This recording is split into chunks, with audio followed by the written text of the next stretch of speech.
Hi guys, welcome back to my channel. আমার আরও একটি নতুন ভিডিওতে আপনাদের সকলকে জানাই অনেক অনেক স্বাগত আর অনেক ভালোবাসা। আপনারা কেমন আছেন? আশা করছি সকলে খুব ভালো আছেন, আমিও ভালো আছি। আর এটা হচ্ছে 22শে জানুয়ারি, যেদিন আমাদের রাম পুজো হয়েছিল সেই দিনের ব্লগ। আজকে সেই ব্লগটাই আপনাদের সঙ্গে শেয়ার করতে চলেছি। আশা করছি পুরো ভিডিওটা আপনাদের কাছে ভালো লাগবে, আপনারা আমার পাশে থাকবেন। এই বেড কাভারটা কিন্তু একদমই নতুন। এটা আমি ওর বাবা কিছুদিন আগে দুটো এনেছিল। একটা আমি অলরেডি ইউজ করে নিয়েছি একটু একটু, আর একটা জন্মদিনের জন্য রেখে দিয়েছিলাম। তো কালকে তো সেরকম করে ঘরটা গোছানো হয়নি, সুযোগই পাইনি। আর আজকে আর জন্মদিন তো প্রতি বছরই আসবে, কালকে সুযোগ তো পাইনি, কিন্তু আজকে আমাদের রাম ভগবান প্রত্যেকের ঘরে ঘরে আসবে, তো সেই জন্য তো সুন্দর করে ঘরটা সাজাতেই হয়, তাই না? তো সকাল সকাল উঠে ঘরটা খুব সুন্দর করে সাজিয়ে নিজের মতো করে কালকে যা করিনি আজকে সমস্ত কিছু কমপ্লিট করেছি। আর এই যে প্রিয়াঙ্কা কিন্তু আজকে খুব সুন্দর একটা গিফট পেয়েছে, তো এটা পাশে করে দিদি দিয়ে গেছে এখন। তো আপনাদের সঙ্গে সেই জিনিসটা ভাবলাম একটু শেয়ার করি। আর এই যে আজকে কিন্তু সকাল সকাল আমাদের এদিকে বেরিয়ে গেছে মানে রাম ভগবানের ভজন।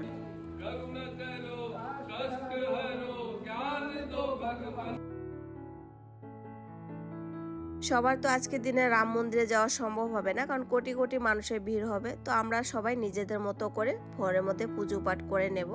আর এদিকে রান্না বান্নাও বসিয়ে দিয়েছি, পারছি না কারণ এতটাই তাড়াহুড়ো করছি, কারণ মানে তাহলে সময়টা বেরিয়ে যাবে। তো ভাবলাম একটু, বাচ্চাদের ছুটি চলছে, তো প্রিয়াঙ্কা কিন্তু কাল থেকে ড্রয়িং করছে রাম ভগবানের জন্মদিনের দিনও একটা করেছে, আর আজকে কিন্তু পুরো মন্দিরটাই বানাচ্ছে ওর থেকে যতটুকু হচ্ছে। তো ও মোটামুটি ভালো আর্ট করতে পারে, ছোটোবেলা আমরা শিখাইনি যদিও।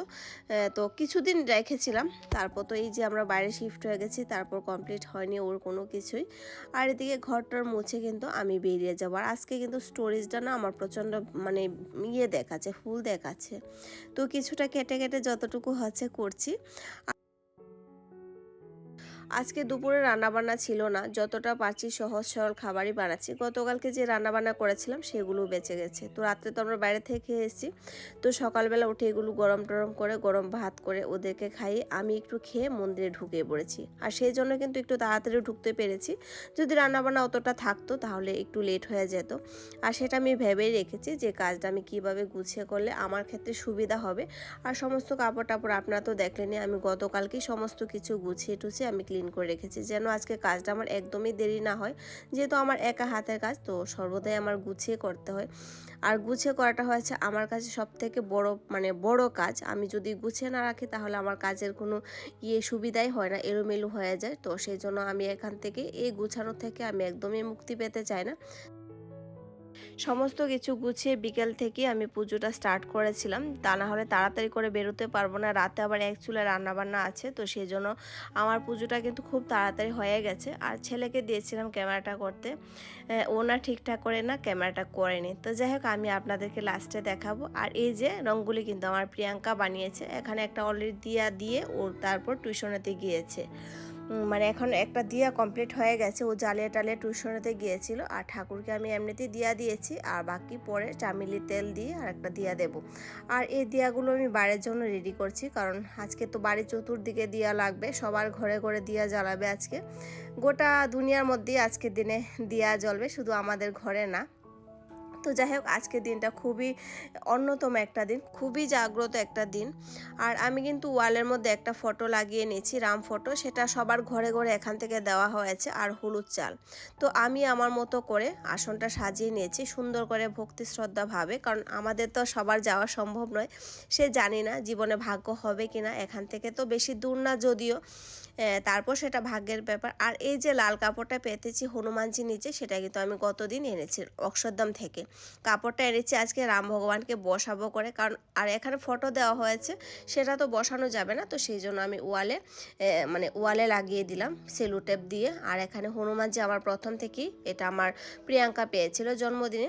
আর যে আমার গোটা মন্দিরটা আপনাদেরকে একবার দেখাচ্ছি, খুব সুন্দর লাগছে। আজকে মনে হয় ঘরের কাজ সম্পূর্ণ হয়েছে, আজকে অনেকটা দিন পরে পুজো দিয়েছি, সমস্ত ধুয়ে টুয়ে যেন কত শান্তি লাগছে। সব ঘরের মধ্যে আলাদাই একটা পজিটিভিটি কাজ করছে। ওইদিকে রাজও একটা দিয়া বানিয়েছে, যদিও প্রিয়াঙ্কার মতো হয়নি, কিন্তু ও যতটুকু পেরেছে সুন্দর হয়েছে।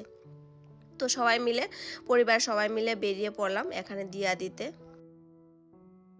এখানে প্রত্যেকেই কিন্তু একটা টাইমের মধ্যে দিয়া প্রজ্বলন করেছে, তো সেজন্য আমিও এই টাইমটা ধরে নিয়েছি। ঘরে যদিও আমার পুজো টুজো হয়ে গেছে, আর হ্যাঁ জায়গায় জায়গায় কিন্তু আজকে ভান্ডারাও খাওয়ানো হচ্ছে। তো দুপুরবেলা এক জায়গায় আমি যেতে পারিনি, প্রিয়াঙ্কা গিয়েছে আমার জন্য প্রসাদ নিয়ে এসেছে। সন্ধ্যার সময় আরেক জায়গায় হবে ভান্ডারা। তো যাই হোক সেখানে আমি যাইনি, কারণ আমার দিয়া দিতে হবে টাইমের মধ্যে। আর রাম লাল্লা কিন্তু আজকে প্রত্যেকের ঘরে বসে গেছেন। এখন আমাদের সবার ঘরে ঘরে কিন্তু রাম ভগবান থাকবেন। আর উপর থেকেও কিন্তু নিচটা ভারী সুন্দর দেখাচ্ছে, মনে হয় আজকে সত্যি দ্বিতীয় আমরা দীপাবলি মানাচ্ছি। হ্যাঁ, আজকের দিনটা কিন্তু শুভ দ্বিতীয় দীপাবলি।